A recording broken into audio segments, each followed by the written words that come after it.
Attention, vous êtes prêts? Je démarre. On était là. Le problème, il était là, il faut le résoudre. Donc voilà, je vais faire toujours mon cadre. Cadre, toujours avoir un cadre. Vous avez un cadre, il y a de fortes chances que tout va bien. Je place, sachant que l'axe est vertical m'a mise en page. Je place, c'est-à-dire que je m'arrête au 3 pour le moment. C'est-à-dire que comme c'est quelque chose plutôt d'imagination, on ne va pas le vérifier puisque c'est l'imagination. Donc je n'ai pas à comparer par rapport à une composition qui se trouve devant moi ou je ne sais pas. Donc là, j'ai mon objet.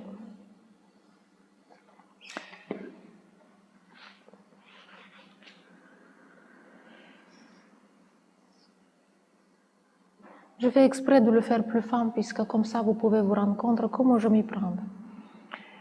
Donc l'axe il est vertical, je peux besoin de le confirmer puisqu'il est visible, je le vois et je l'observe. Et maintenant pour lui faire la construction de la lumière et des ombres, je veux lui faire des petits traits. Alors les petits traits, combien je peux faire? Ben, vous faites le nombre que vous voulez. Si vous êtes très très minutieux, par exemple, voilà, vous pouvez faire très beaucoup de traits. Moi, je vous propose de rester, si votre feuille A4 se trouve comme ça, restez à 1, 2, 3, 4, 5, allez 6 traits, ça ne me gêne pas. Mais si vous allez 10, ça va être très difficile au départ, au premier abord, attaquer tous ces éléments. Donc, la lumière venait de gauche.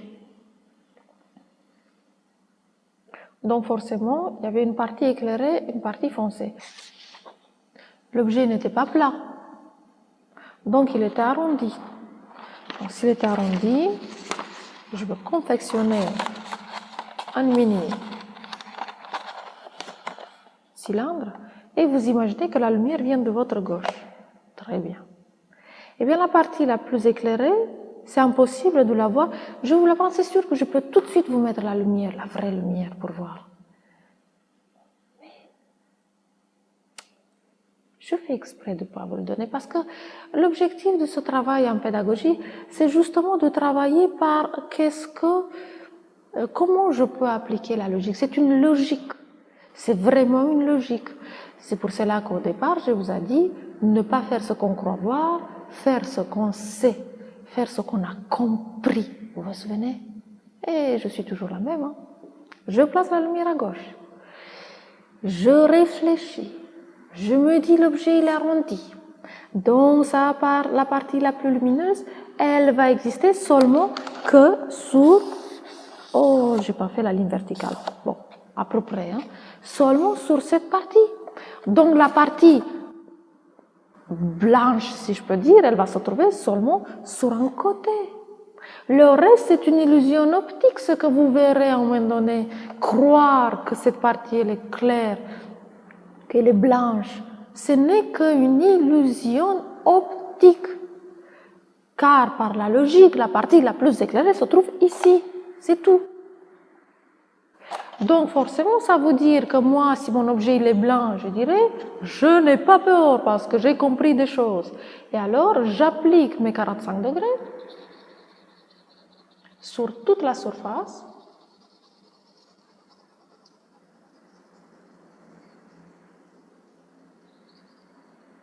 Je souffle s'il faut.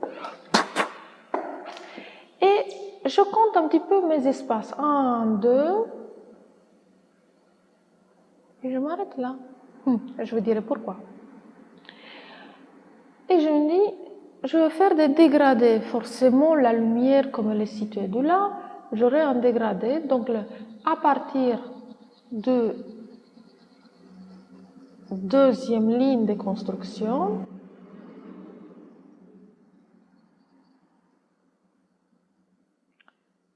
je ne touche plus la première, je touche la deuxième. Et allez, je vais faire aussi la troisième. Donc, je reviens par superposition. D'accord? Donc, voilà, je reviens ici.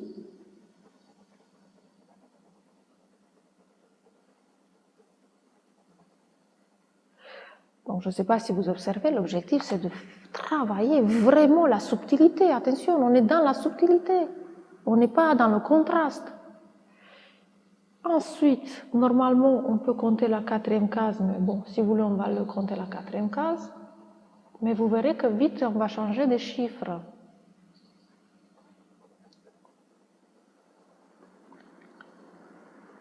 Vous observez ce que je fais? Du coup, j'appuie un petit peu plus fort et voir, je reviens. Qu'est-ce que s'est passé? Qu'est-ce qui m'arrive? Eh bien, voilà, je vais vous montrer juste ici mon cylindre vu du haut.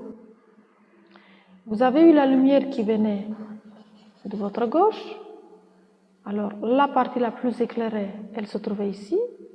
Et après, vous avez eu le chiffre 1, 2, 3 et 4. Vous observez ce qui se passe? C'est-à-dire qu'à partir de ce point-là, X, eh bien, la lumière ne circule plus. Et il n'a plus de force. Et elle ne peut pas embrasser mon cylindre, donc elle va faire son trajectoire bien plus loin. Donc finalement, à partir de X jusqu'à Y, allez, on va l'appeler comme ça,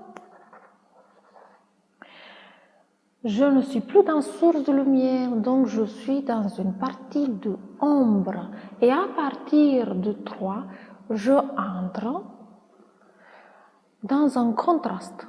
Et comme le mot dit contraste, je ne peux pas faire un dégradé lisse, tout doux. Donc, c'est pour cela que j'ai fait en sorte à vous faire bien visualiser qu'il y a quand même un contraste.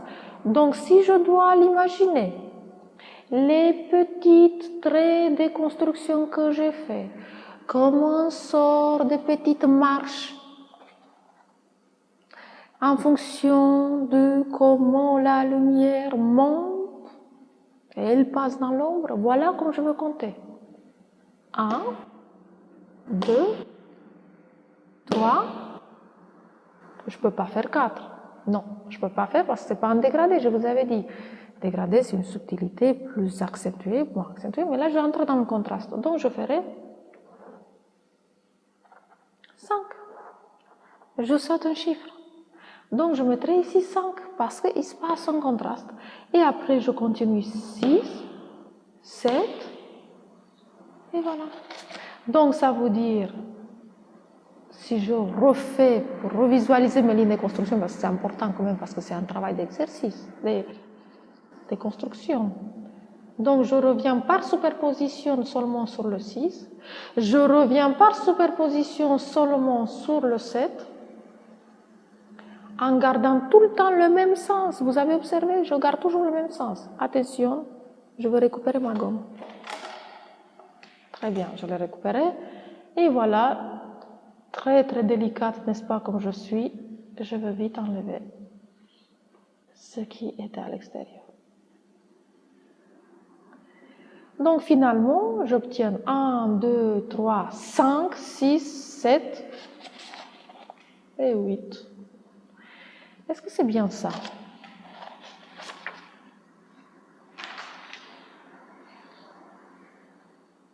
Peut-être. Parce que voyez-vous, c'est quand même un objet arrondi. Vous avez vu, je fais ce geste comme ça, avec la feuille. Si vous voulez vous rappeler, hop, voilà, pour vous rappeler, j'ai fait comme ça. Donc, quand je fais comme ça, ça veut dire que l'objet est arrondi. Et tous les objets qui sont arrondis, du côté ombre, il y aura un reflet. Ça s'appelle un reflet. Et le reflet, il est toujours bien plus, j'allais dire, moins foncé que le précédent trait. Alors, je vais m'expliquer. J'étais au 7. Je peux faire, je veux dire le 8, mais je ne le ferai pas. Parce que je ne peux pas faire j'avance au foncé jusqu'à j'arrive au Y. Non. Oui, c'est sûr, ici ça va être plus en plus foncé, plus en plus foncé, plus en plus foncé, plus en plus foncé. Et là, il se passe quelque chose de magique. Eh bien, ici, il y aura tout le long de cette surface, de là à là, un reflet, et donc il va s'appeler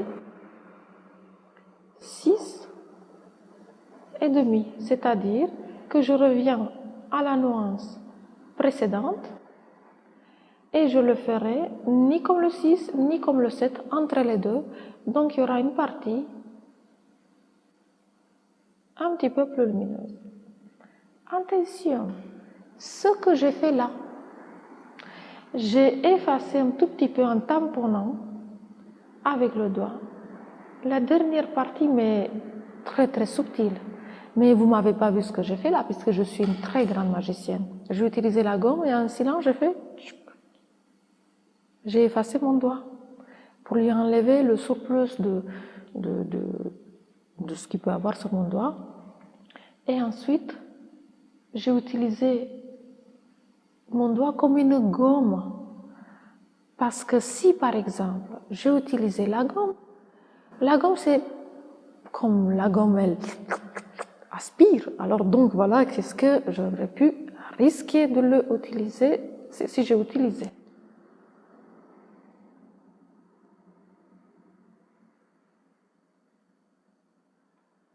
Risquer d'enlever trop de fusain. Et le reflet, c'est pas une partie claire, c'est une partie un tout petit peu moins foncée que le précédent. Donc vite, il faut que je le remets. Eh bien, ce que vous devez retenir ici, c'est qu'il y a un dégradé qui est très très subtil, très difficile à le voir à l'œil nu. On peut le voir à la force de parler et surtout à la force de le comprendre au niveau de logique, de déplacement de la lumière et des ombres sur cet espace.